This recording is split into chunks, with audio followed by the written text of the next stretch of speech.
Hello viewers, welcome back to my YouTube channel. हम पढ़ रहे हैं advertise on Organon of medicine part 3 by professor doctor Ashok Kumar Das, जिसमें आज हम पढ़ेंगे place of mental symptoms in homoeopathy. Homoeopathy में मेंटल सिम्टम्स की क्या वैल्यू है, क्या कैसे यूज़ करते हैं, क्या काम आते हैं, ये सब। The moral state and mental condition of the patient offer determine the choice of homeopathic remedy. जो मोरल स्टेट है और जो मेंटल कंडीशन है पेशेंट की, उससे अक्सर हमें होम्योपैथिक रेमेडी चूज़ करने में हेल्प होती है। Mental symptoms almost always define a case absolutely when the doctor exercise the art and patience to extract them from a carefully taken case history to understand them. Mental symptoms हमेशा एक case को define करते हैं पूरी तरह से अच्छे से, जब अगर डॉक्टर जो आर्ट से और पेशेंस से उन्हें एक्सट्रैक्ट करे, किससे, केयरफुल केस हिस्ट्री से उन्हें एक्सट्रैक्ट करे और उन्हें समझे, मतलब ध्यान से उन्हें समझे और फिर नोट करे, उन्हें निकाले केस से और फिर देखे, तो वो एक केस को डिफ़ाइन करते हैं। Morning gave a very small place to mentals with a certain justification. Morning ने मेंटल्स को बहुत छोटा, बहुत स्मॉल प्लेस दिया, मतलब बहुत कम वैल्यू दी। He was with certain justification, उन्होंने उसको जस्टिफाई भी किया कि उन्होंने इतनी कम वैल्यू क्यों दी। He was of the opinion that in actual practice it is difficult to extract reliable mentals. Very often the psychic state has to be ignored as it is only a mask for the true mental symptoms which are exhibited through the physical expressions. उन्होंने ये बताया कि उनका opinion ये था कि actual practice में ये बहुत मुश्किल होता है कि हम रिलायबल मेंटल्स को एक्सट्रैक्ट कर पाएँ।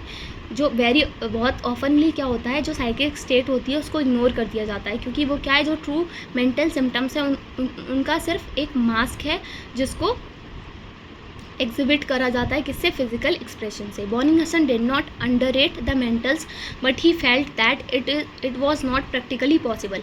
उन्होंने मेंटल्स को अंडररेट नहीं किया, उन्होंने ये नहीं कहा कि मेंटल्स यूज़फुल नहीं है या ऐसा कुछ। उन्होंने सिर्फ ये बोला कि ये प्रैक्टिकली पॉसिबल नहीं है कि हम मेंटल्स को यूज़ कर पाएँ, उन्हें ले पाएँ। He therefore did not have the priority to mentals which can't later there. इसीलिए उन्होंने मेंटल्स को प्रायोरिटी नहीं दी, बाद में जिसे कैंट ने प्रायोरिटी दी, बाद में कैंट ने मेंटल्स को प्रायोरिटी दी। For Kent it is the mental symptoms which express the innermost of the man and has most characteristic of the sick individual.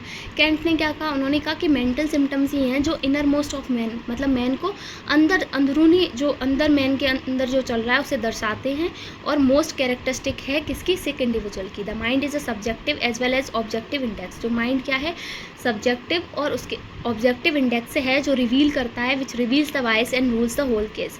जो रिवील्स करता है वाइस को और रूल्स को, पूरे केस के बारे में, मतलब पूरा केस पलट सकते हैं मेंटल्स।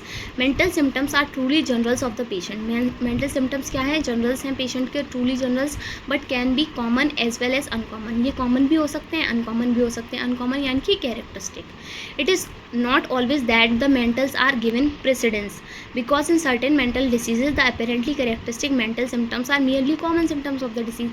फिर उन्होंने ये भी बोला कि हमेशा ही हम मेंटल्स को वैल्यू नहीं देंगे। क्यों नहीं देंगे, क्योंकि कुछ मेंटल, मतलब हम मेंटल्स को तब वैल्यू देंगे जब वो अनकॉमन होंगे, यानी कि पिक्यूलियर होंगे। तो मतलब वो डिसीज़ जो फिजिकल कैरेक्टरिस्टिक की हैं हम वहाँ मेंटल को देखेंगे, लेकिन मेंटल डिसीजेज़ हैं तो उनमें मेंटल सिम्टम्स कुछ ऐसे होंगे जो बहुत ही कॉमन होंगे, उन डिसीज़ के ही वो होंगे कॉमन सिम्टम्स, तो वहाँ पर हम मेंटल सिम्टम्स को वैल्यू नहीं देंगे। Here other physical generals are much more important. वहाँ पर क्या होगा, जो मेंटल डिसीजेज हैं वहाँ पर हम जो फिजिकल सिम्टम्स हैं उन्हें ज़्यादा इंपॉर्टेंट देंगे।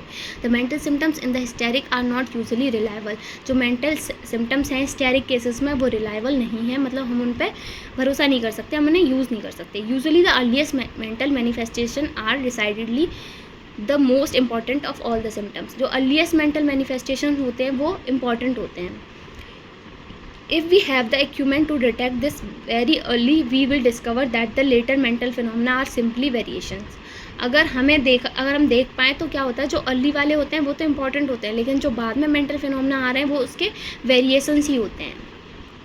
And that either will lead to the same remedy, जिससे वो एक ही रेमेडी पर पहुंचा देते हैं हमें, सेम रेमेडी पे, which will however be found with increasing difficulty as the case progressive, जो कि हमें मुश्किल से मिलती अगर केस प्रोग्रेस कर रहा है तो। The mental symptoms pertaining to the will and emotions are important that those concerning the intellect. जो विल और इमोशंस के जो मेंटल सिम्टम्स हैं, जो दर्शा रहे हैं हमारी विल को, हमारे इमोशंस को, वो ज़्यादा इंपॉर्टेंट है इंटेलेक्ट से। ये हमने मेंटल सिम्टम्स जब पढ़ा था पार्ट सेकंड में, तब हमने वहाँ ये पढ़ा था। एक्चुअली स्ट्रॉन्ग फिजिकल जनरल्स में be more important than from the point of view of remedy selection. मतलब जो स्ट्रॉन्ग फिजिकल जनरल्स हैं वो उनको भी बहुत इंपॉर्टेंट माना गया पॉइंट ऑफ व्यू ऑफ, मतलब जो रेमेडी सेलेक्शन के लिए जो पॉइंट ऑफ व्यू था उसके हिसाब से जो स्ट्रॉन्ग फिजिकल जनरल्स हैं अगर, तो वो भी इंपॉर्टेंट हैं। दैट सिम्टम्स ऑफ इंटेलेक्ट, जो इंटेलेक्ट के सिम्टम्स हैं जैसे फॉरगेटफुलनेस और पुअर मेमोरी, उनके कंपैरिजन में वो भी इंपॉर्टेंट है। क्योंकि अक्सर ये होता है कि जो ओल्ड एजेस पेशेंट हैं या फिर जो डिसीज़ पेशेंट हैं वो क्या होते हैं, उनकी मेमोरी पुअर हो जाती है और फॉरगेटफुल हो जाते हैं। मतलब अगर हमारे पास 50 पेशेंट आ रहे हैं तो 50 में से 45 पेशेंट ऐसे होंगे जो कहेंगे आके कि अरे याद नहीं रहता, भूल जाते हैं। तो ये कॉमन है, बहुत ज़्यादा कॉमन है। तो इसके बेसिस पर हम रेमेडी चूज़ नहीं कर सकते, सिमिलम चूज़ नहीं कर सकते। इसके बजाय अगर स्ट्रॉन्ग फिजिकल जनरल्स प्रेजेंट है तो हम उन्हें यूज़ कर पाएंगे। तो ये था हमारा lecture physicals of mental symptoms of homeopathy के बारे में। तो अगर आपको वीडियो पसंद आई हो तो लाइक करें, चैनल को सब्सक्राइब करें, और कोई भी क्वेरी है तो कमेंट सेक्शन में पूछ सकते हैं। Thank you for watching.